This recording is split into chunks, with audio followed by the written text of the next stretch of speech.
Good afternoon, everyone. Welcome to Cultivating Ideas. As always, my name is Sean Watkins. I serve as Associate Dean for Lifelong Learning, and I will be your host this afternoon. Cultivating Ideas is a webinar series that's offered here at Austin Presbyterian Theological Seminary, where our faculty present the best and brightest of their ideas, their scholarship, and the content that they're working on. This is our last Cultivating Ideas for 2024. And I am very excited for our guest this afternoon. It is the Vice President of Academic Affairs, the Academic Dean, and my boss, the Reverend Dr. Margaret Aymer. When I first started Austin Seminary, just to give her a quick shout out, and I was trying to understand what Cultivating Ideas was, Michael McPherson, who serves as the coordinator for my department, she sent me Dr. Aymer's lecture last Cultivating Ideas, or last year, on the Ethiopian eunuch, and it just gave me a window into what the content was like in these discussions. And so I was amazed and really impressed by that. And so I'm very excited for her to be able to share with us today. Serving again as the Vice President of Academic Affairs and the Dean of Faculty and a Professor of New Testament Studies, the Reverend Dr. Margaret Aymer holds a bachelor's in history from Harvard University and both an MDiv and a PhD from Union Theological Seminary in New Testament and Early Christianity. She has published 4 books: James, Diaspora, Rhetorics of a Friend of God. She presents also in part of the Fortress Commentary on the Bible, First Pure, Then Peaceable, Frederick Douglass Reed's James, and Islanders, Islands, and the Bible, Ruminations. She has joined the Austin Seminary faculty in 2015 and became dean and the first woman of color and first woman in that role in 2022. Today, she will be giving us a presentation on Remembering Hagar, Theological Reflections from the God-Namer. With that in mind, ladies and gentlemen, I present Dr. Margaret Aymer. Good afternoon, everyone. Some of you know that I've had a massive life event recently. My husband of 19 years passed very suddenly. So if you had seen on the list that I was going to talk about something else, I apologize, but I've had to switch things at the very last minute. Hagar is not usually my topic because it's Old Testament, but I did this for the women's connection at Montreat this last year. And I showed it to Sean. He said, "Oh, do that one." So this is what we're going to talk about today. We're going to talk about Hagar.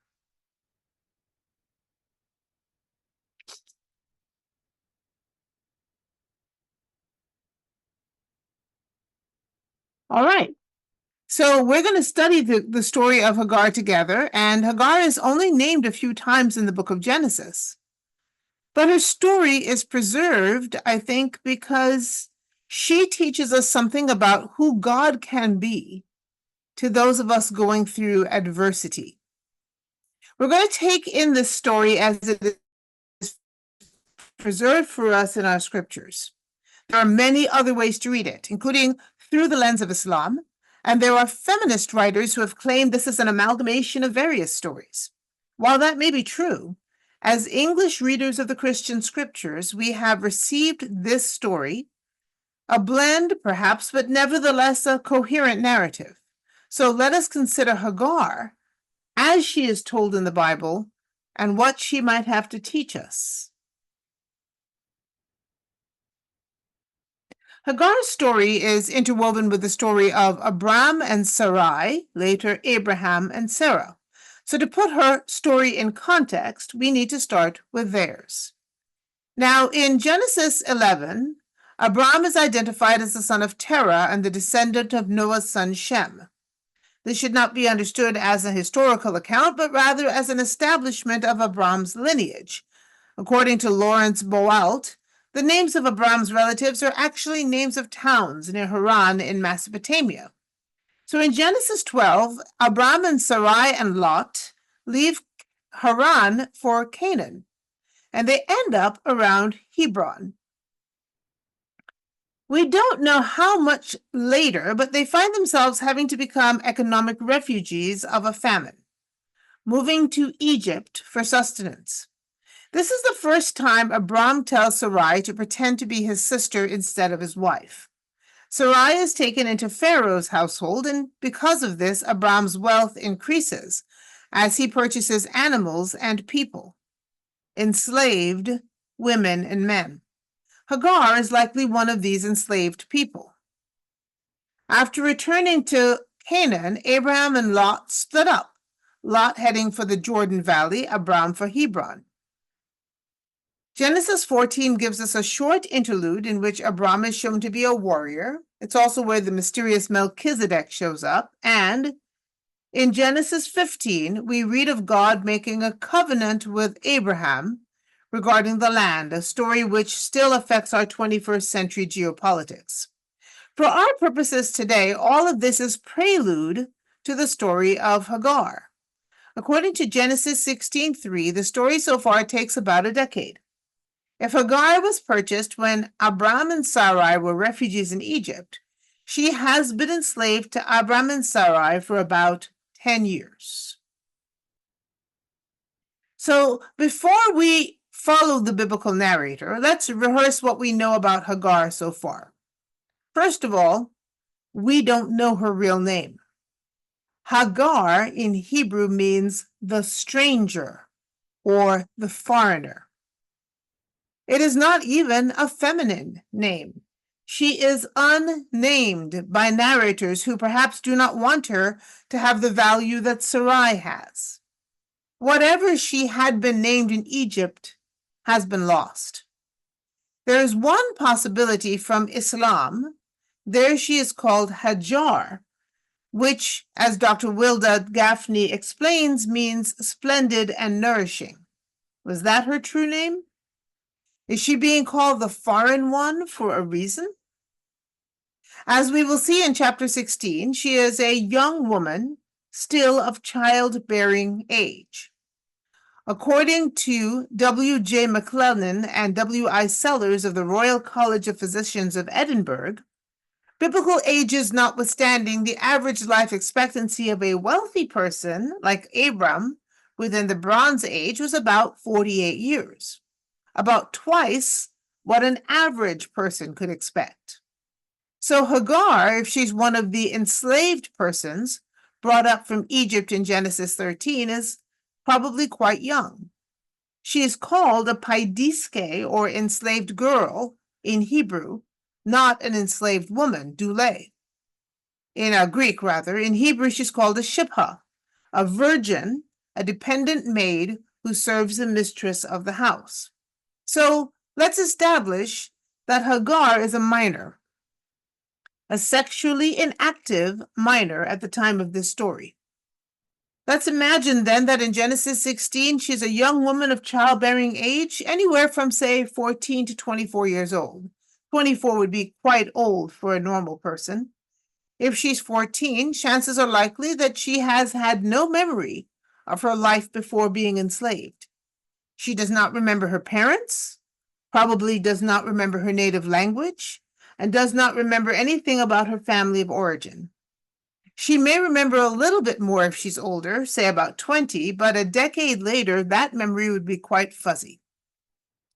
Hagar has spent half of her life or more enslaved, claimed as property by an old man and his old wife, working closely with the old woman. We don't know if she has desires. Could there be a man among Abram's retinue who's sweet on her? The Genesis narrator does not tell us, and Hagar does not either, but it's important to remember that she is not simply a pawn in this narrative. She is a whole person who already at her young age has experienced the trauma of human trafficking and enslavement, who has been torn from her roots and does not have any control over any part of her life, not even her own body. So now we take up Hagar's story from Genesis 16, and here I'm going to read from the Common English Bible translation. Sarai, Abram's wife, had not been able to have children. Since she had an Egyptian servant named Hagar, Sarai said to Abram, "The Lord has kept me from giving birth. So go to my servant. Maybe she will provide me with children." Abram did just as Sarai said. After Abram had lived 10 years in the land of Canaan, Abram's wife Sarai took her Egyptian servant Hagar and gave her to her husband Abram as his wife. Now, the paintings we've just been looking at were by Matthias Stamm and Bartholomeus Spranger. But you would be forgiven if they call to mind another more contemporary piece of art. Margaret Atwood's The Handmaid's Tale is based largely on the story of Hagar. So now let's take another pause to underscore some details from the story. Let us assume the biblical narrator is exaggerating, that Abraham is not 85, but closer to 45 or 50 years old. Even then, he would have been a very old man for his day, and as we have noted, Hagar was probably not much older than 20, but probably closer to 14 or 15, just on life expectancy alone in the Bronze Age. In those days, a 14-year-old would be an adult woman. But imagine the story today. We have a possibly teenaged girl or young adult woman forced by the woman who claims her as property to marry and have sexual intercourse with that woman's husband. Second, consider this. Hagar is Sarai's property to control, her personal maid. As Gerard von Rad and Dolores Williams have pointed out, a wife could give her personal maid to her husband in the event of her own childlessness, and then the child born of the maid was considered the wife's child. The child was born on the knees of the wife herself. Again, this is where Margaret Atwood gets her idea for The Handmaid's Tale. Hagar is being forced to be presented as a wife and forced to have sex with her enslaver's husband for the enslaver's benefit. All of this benefits Sarai. I think we must stop and breathe into these realities to understand the force of this story. So here's what happens next, as the CEB translates it. Abram slept with Hagar, and she became pregnant. But when she realized that she was pregnant, she no longer respected her mistress. Sarai said to Abram, "This harassment is your fault. I allowed you to embrace my servant, but when she realized she was pregnant, I lost her respect. Let the Lord decide who is right, you or me." Abram said to Sarai, "Since she's your servant, do whatever you wish to her." So Sarai treated her harshly. Now, the biblical narrator does have a bias towards Sarai and Abram that does not allow the narrator to narrate in favor of Hagar.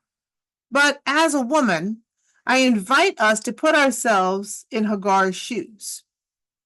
You have been enslaved, forced into a marriage and sexual relationship, impregnated against your will, for the sole purpose of being the birth mother of a child and heir for your enslaver, and now the woman who is supposed to be your co-wife and who forced you into this situation in the first place so that she could have an heir, still wants to treat you as her enslaved property and to abuse you while you are pregnant.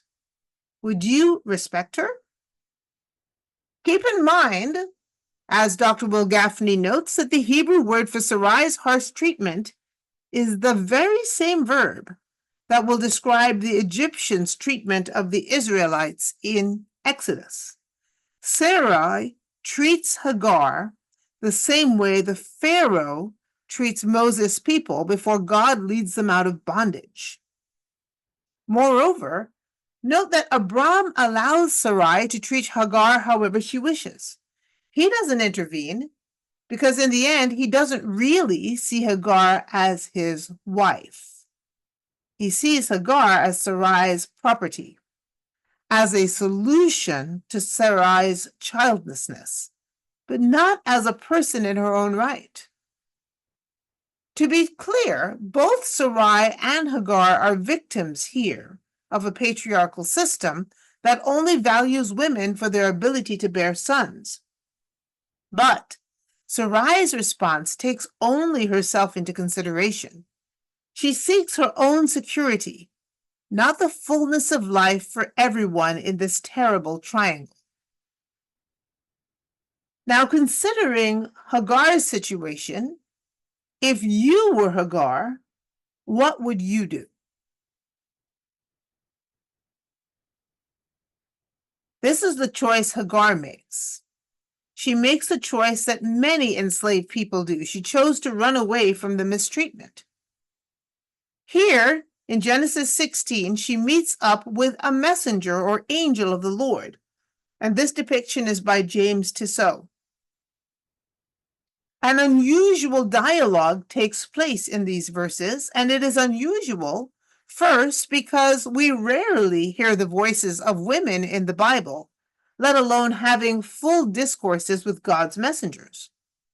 Also, in the Hebrew Bible, God's messengers usually function as God in disguise, as Will Gaffney points out. That is, Hagar is not simply talking to an angel. In this scene, Hagar is having an encounter with a living God, who has simply put on human form for her benefit. Here's how the story goes. The Lord's messenger found Hagar at a spring in the desert, the spring on the road to Shur, and said, Hagar, Sarai's servant, where did you come from, and where are you going? Notice here that the messenger of God not only knows the name by which Hagar is called, remember, we don't know her true name, but also Hagar's true status in Sarai's eyes. God's messenger is naming what is true in Hagar's world, that in reality she is treated only and exclusively as the enslaved property of Sarai. Hagar responds truthfully to God's messenger. She says that she comes from Sarai, my mistress. I'm running away. And then God's messenger says something that must have been truly disturbing to Hagar. God's messenger says, go back to your mistress. Put up with her harsh treatment of you. Sit with this for a moment. Why would God's messenger send her back? Is it because God supports the rights of slave owners, as so many Southern Presbyterian pastors preached for many, many generations in the United States? Is it because Hagar is doing something wrong, which was the argument behind the Fugitive Slave Act in this country? Or is it because God knows that Hagar cannot survive if she leaves like this? Remember again who Hagar is. She is a minor, enslaved, pregnant woman. Whomever her family was would be a fuzzy memory at best. She certainly would not know how to find them, how to return to her father's house. What's more, she's pregnant, which comes with its own challenges even in the 21st century. Imagine being a pregnant minor before contemporary medicine. Hagar has no home, no money, and no man to protect her in a patriarchal society. She may not have any food with her. She is alone, pregnant, and quite likely helpless. God sends a messenger to her to go back and submit to Sarai. And I think God does that not because God necessarily agrees with Sarai. Instead, I think Elsa Thomas has the right idea. What God wants is that Hagar and the child should be saved. And that at the moment, the only way to accomplish that is not in the desert, but by returning to the house of Abraham. But first, God makes Hagar a promise. The Lord's messenger also said to her, I will give you many children, so many they can't be counted. Now already, this is a stunning promise. In fact, it's almost identical to the promise God makes to Abraham in chapter 15. Hagar must put up with oppression for now, but God is promising her that she will survive, and that in the end she will have as powerful a lineage as the man who claims her as his property. God goes on to make a birth announcement to Hagar. She is one of the very few women not directly part of Jesus' line to receive a birth announcement in the Bible. God says, "You are now pregnant and you will give birth to a son. You will name him Ishmael, because the Lord has heard about your harsh treatment. He will be a wild mule of a man. He will fight everyone and they will fight him. He will live at odds with all his relatives." Friends, it is not a promise of peace, but it is a promise of survival. A promise that this baby boy will live out the anger that Hagar has a right to feel. And his name will remind everyone that God hears the cry of the enslaved and the oppressed. Ishma means he hears, and El means God. Ishmael thus means God hears. Ishmael will inherit his mother's generational trauma, and it will affect him. And he will survive. And she will survive. They will survive, and where there is survival, there is hope of healing over time, just as there will later be with Jacob, who becomes Israel, and Joseph sold into slavery, and so many other ancestors of faith. And then, in verse 15, Hagar does what no other character in the entire Bible does. Hagar names God. Listen to the story. Hagar named the Lord who spoke to her, "You are El Roi," because she said, Can I still see after he saw me? Therefore, that well is called Be'er Lahai Roi. It is the well between Kadesh and Bered. El Roi means the God who sees. El, as we saw in Ishmael, means God. The verb ra'ah means to see. Imagine that. This trafficked, enslaved, foreign, minor, impregnated woman is the only person, male or female, in the entire biblical canon to ever directly name God, to ever say to God, "This is your name. You are El Roi." She expands who God is. God says that God hears, which is why her son is named God hears, Ishmael.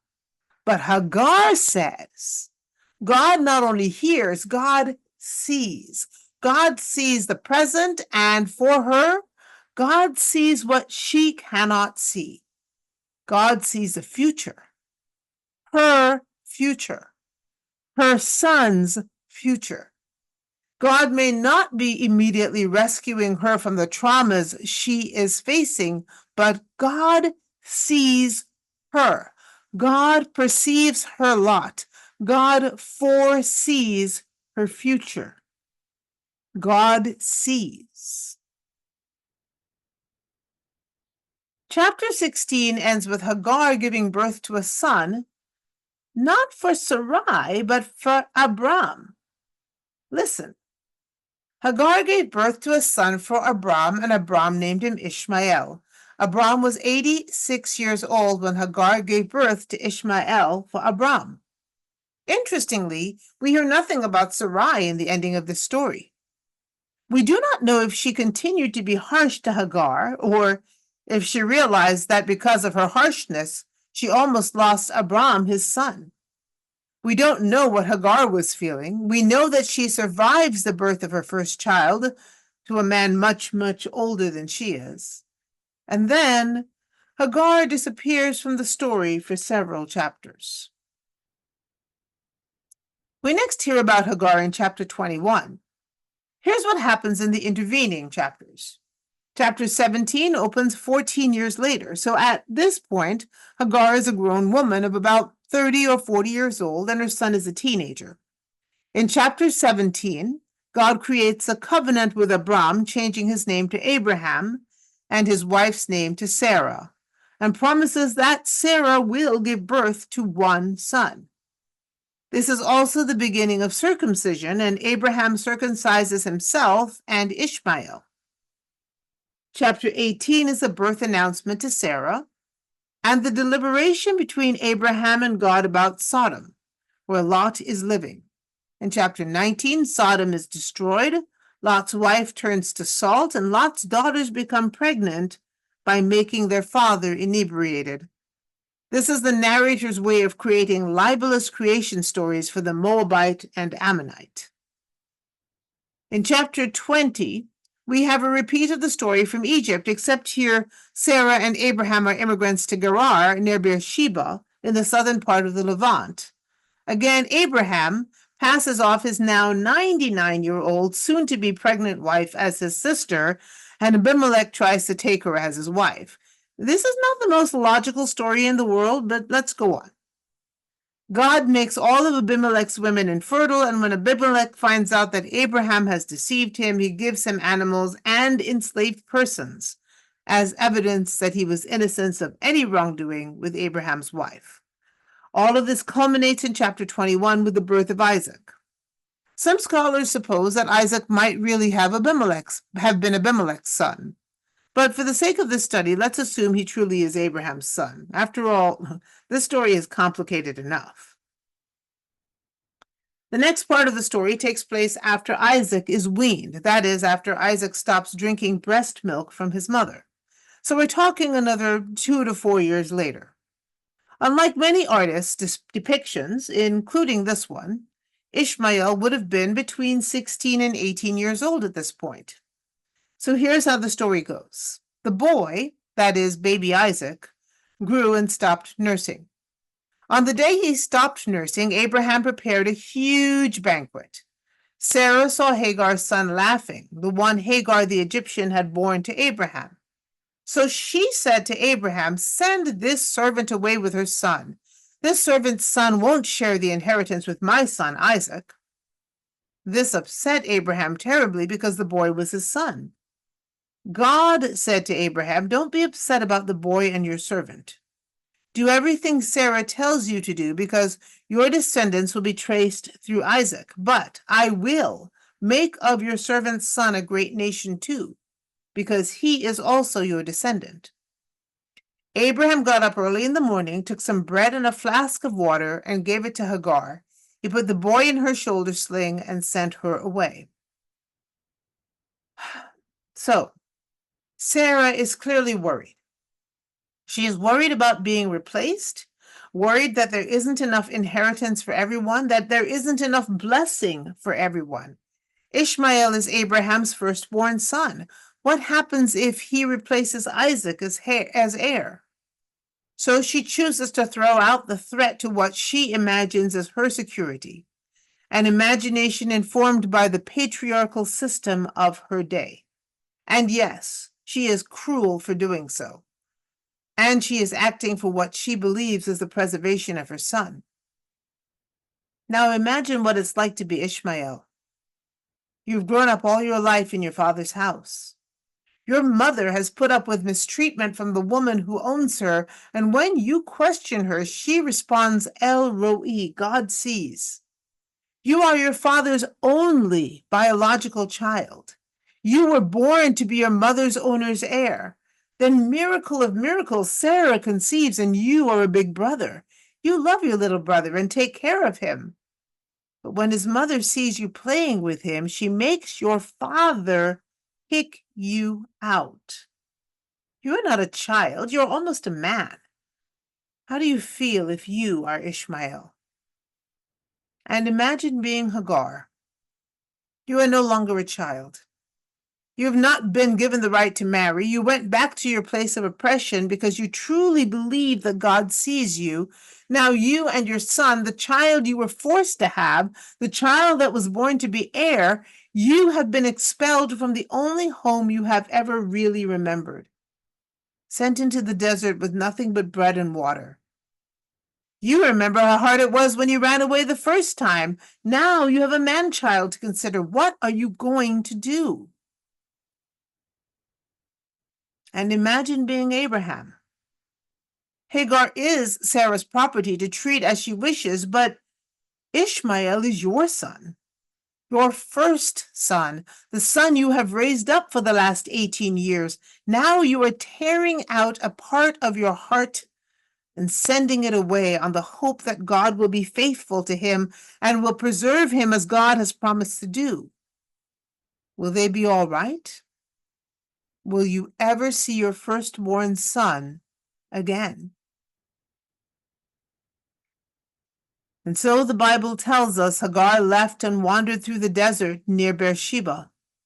Finally, the water in the flask ran out, and she put the boy down under one of the desert shrubs. She walked away from him about as far as a bow shot and sat down, telling herself, I can't bear to see the boy die.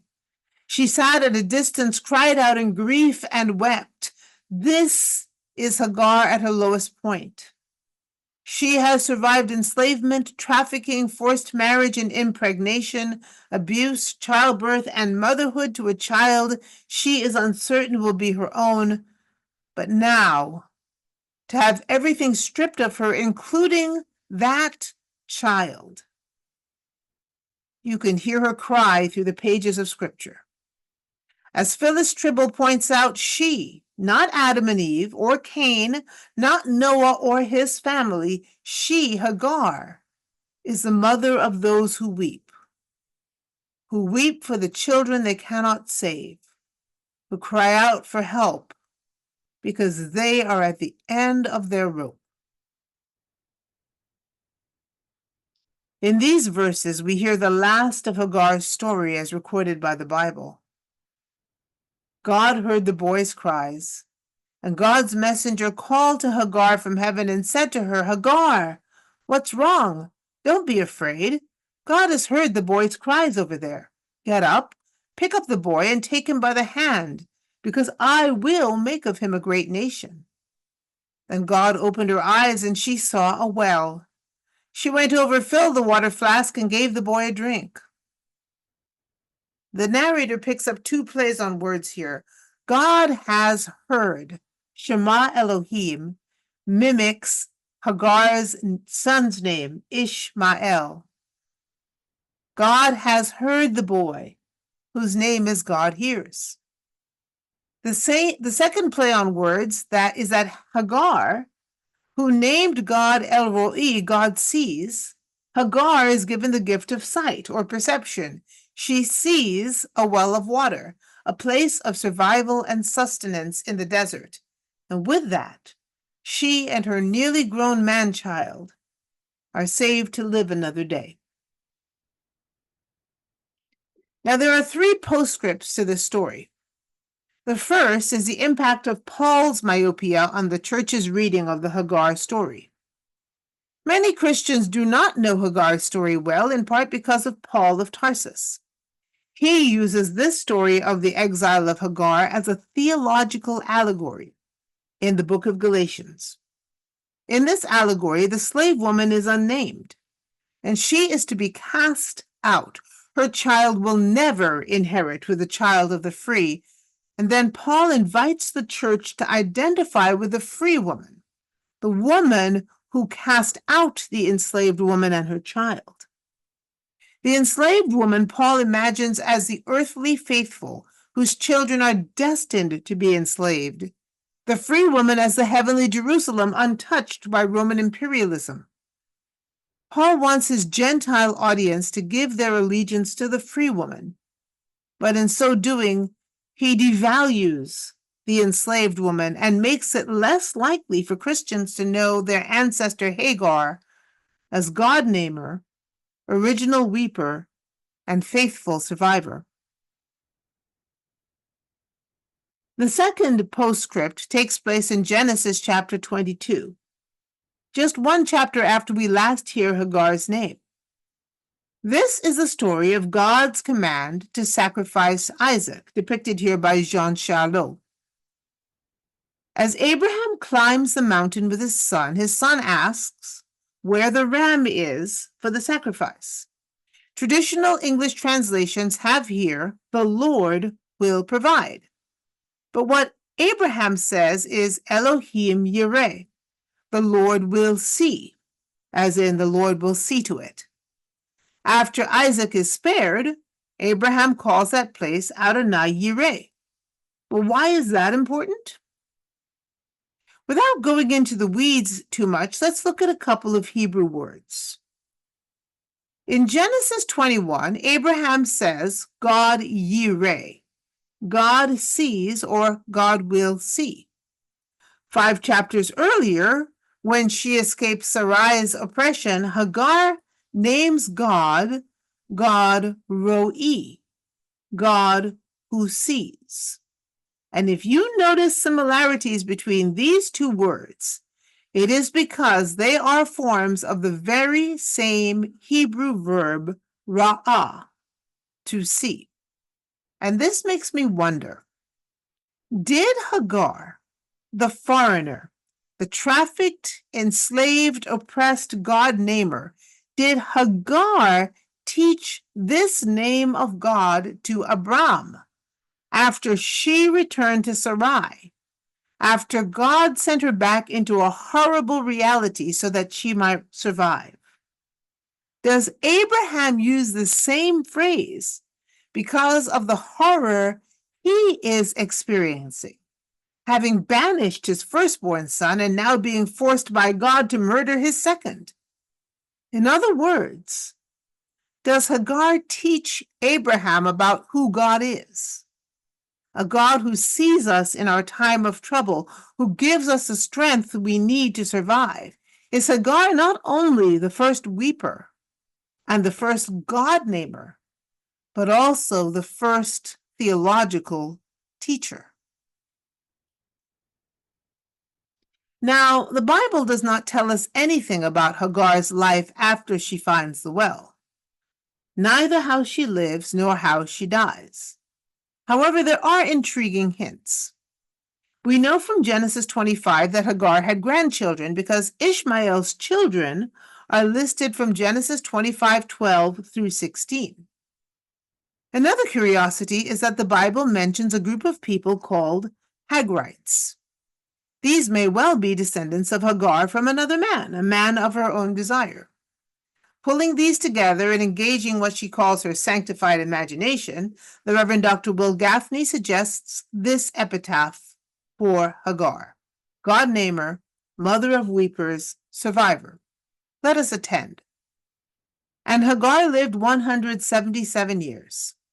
This was the length of Hagar's life.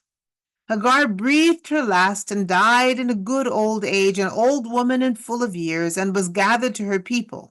Hagar died at Heliopolis in the land of Egypt, and Ishmael her son went in to mourn for Hagar and to weep for her. And Hagar's daughters and sons from the man she chose for herself mourned with Ishmael and his daughter Mahalat. After this, Ishmael had his mother embalmed and mummified and placed Hagar and his mother in a sarcophagus in a tomb in Heliopolis in the land of the Nile. The tomb and the land that is around it passed through the generations of the Hagrites as a burying place. There Hagar was buried with her man. These are the descendants of Ishmael, the son of Hagar, who God promised would become the mother of many nations. These are the names of the grandchildren of Hagar, the children of Ishmael, his daughter Mahalat, and these named in the order of their birth: Nebaioth, the firstborn of Ishmael, and Kedar, Abdil, Mibsam, Mishma, Duma, Massa, Hadad, Tema, Jetur, Naphish, and Kedamar. These are the grandchildren of Hagar, the children of Ishmael, and these are their names by their villages and their encampments. 12 princes, according to their tribes. This is the length of life of Ishmael, the son of Hagar, 137 years. He breathed his last and died and was gathered to his people. He was buried with his mother Hagar in her tomb. So I'm going to end this webinar with a few questions for you.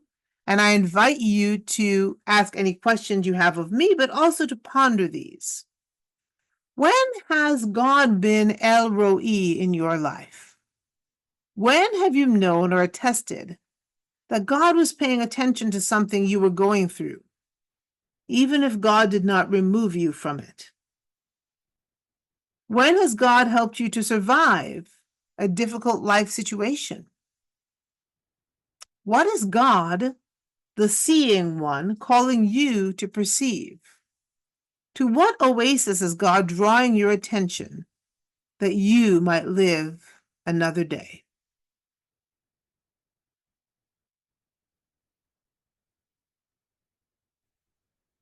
My goodness, just a very, very, very timely and helpful reflection on the life of Hagar. Thank you so much, Dr. Aymer. My goodness. Well, folks, as always, if you've got questions about Hagar and in response to Dr. Amer's lecture, I want to invite you to go ahead and drop those in the chat at this time. You can begin to go ahead and formulate those and put those in there. If you want to ask your question visibly or publicly here on Zoom, I want to invite you to, at the very bottom where it says react on your Zoom screen, if you can raise your hand and then turn on your camera and unmute yourself, and you can go ahead and ask Dr. Aymer some particular questions in response to her lecture. I have one as we are waiting and folks are gathering their questions. I am true crime obsessed. My dad is a criminal attorney, and my mom was true crime obsessed in her younger years as well. Today is her 80th birthday, and so I got it from both parents. And last night I was watching one special, and it talked about a congressman who lost both of his parents due to gun violence, became a congressman, and really was one of the first people back in the 80s to advocate for victims' rights. Prior to that, we didn't have victim impact statements in courts of law. It was just judge, jury, and then sentencing. But victim impact statements have helped us to better understand the consequences of violent acts. You spoke to us and you presented to us from the life and the ministry from the life of Hagar. But as you mentioned, it is a completely different perspective on the narrative. Even in the text, Abram and Sarai are prioritized. Talk to us about the importance and the impact of prioritizing Hagar or prioritizing the marginalized of the marginalized. This young lady who is trafficked, it illuminated the text for us in incredible ways. Talk to us about the necessity of making sure that we highlight and transform our perspective from a victim's perspective, even as we're navigating the text. And then, folks, if you've got questions, drop those in the chat. I always find myself drawn to the stories of those who may not be the main character. Because sometimes the narrator is so biased toward the main character that the narrator leaves out the most interesting part of the story, or the person that we really need to see and hear. So I've written about Rhoda, for instance, Mary's enslaved girl in Jerusalem, and I've preached about the Syrophoenician woman who doesn't get a name. These are also whole people, and there's a reason these stories are preserved. And so if we have these stories, the question is why this story is preserved. It's not simply to tell the story about Abraham and Sarai. It certainly doesn't put them in a good light. So I think it's important to ask ourselves, first of all, what are folks going through these stories? How are these stories? Who are these people and what are they living through? And then why might the biblical narrator have bothered to tell this story? Why tell a story that makes Jesus look bad? Why tell a story that makes Abraham look bad? Why tell a story that makes Mary of Jerusalem be a slave owner? Why relate these stories? And what is it that this person that is at the heart of the story has to teach us? Because it's very easy when we think about the Bible, and right now the Bible in schools is quite a big topic, especially here in Texas. These stories are not just simple kids, fairy tales. These are really hard stories about people who have gone through hard lives.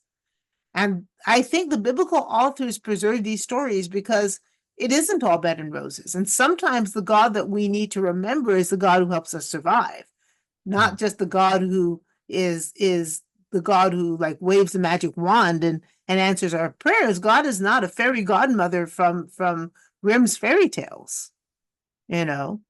And the testimony of our forebears of faith is sometimes you got to go through stuff. And sometimes the best news that God can give you is you're going to survive this. You're not going to like it, but you're going to survive it. Lord.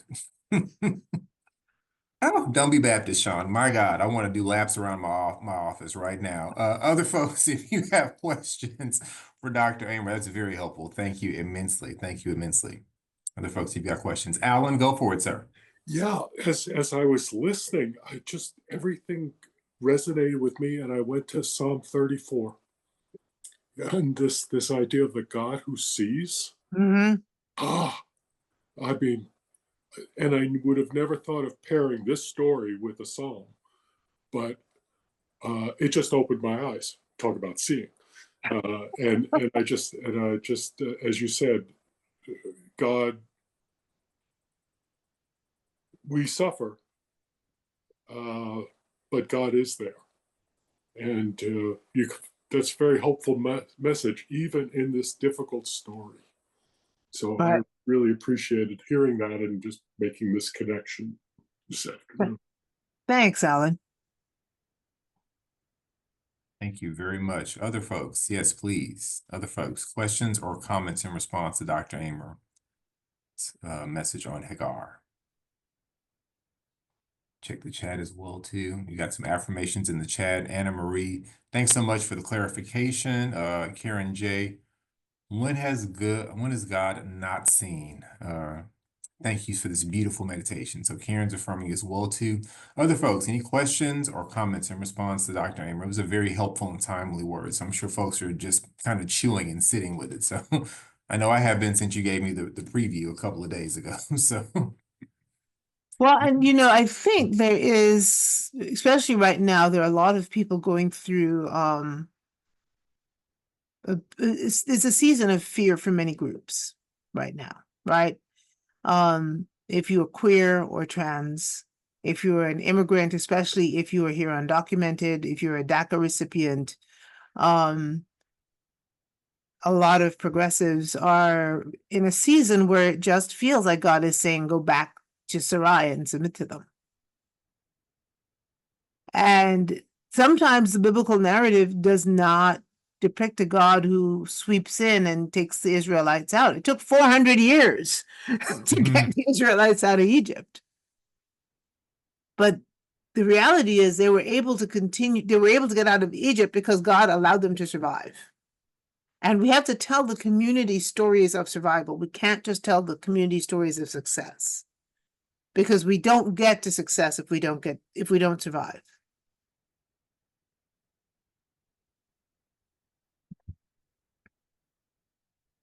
What? Yes, you were preaching on the final cultivating ideas of the year. It has been a challenging year. I don't know any group that has not experienced some hardship or suffering across political ideations, denominations, theological Mhm. backgrounds, faiths. 2024 has just it's been a rough year. And so that timely word of, God will not rescue us from this, but God will sustain us so that we can endure and survive is just a very profound and helpful word. And you're spot on. I think they've talked about it every year with the Christian songs that have come out, the top 100 ones. They're always of hope and joy and celebration. There are no songs of lament. There are no songs of suffering. We don't teach both sides of God, that the same God that affirms also afflicts, that buffets you and will buffet you, that will call you will also chastise. And so that reality of a God of both sides of the story, but also a God that helps us survive and endure. So absolutely. I think folks are just chewing and meditating. I'll do a final call for questions. Are there any? It's a very helpful reflection. You've given us a lot. Well, friends, thank you very much. I hope that was helpful, and I hope to be able to be more current next year when I'm not in the middle of my own survival. My goodness. No, that's a timely word. You are preaching what you were going through. So we are gratefully, just thank you so much, I think, for being here and being present, praying for you in the midst of a very challenging season. Thank That you. this God that sees Hagar, sees you, and also will help you to survive and endure. Thank Thank you you. immensely, Dr. Aymer. Sisters and brothers, this is our last Cultivating Ideas for 2024. Thank you so much for joining us and partnering with us, participating and sharing your lunch hour. We hope you have a fantastic week, a very Merry Christmas, and a happy 2025. And we will see you next year here at Cultivating Ideas at Austin Presbyterian Theological Seminary. Blessings, everyone. Take care.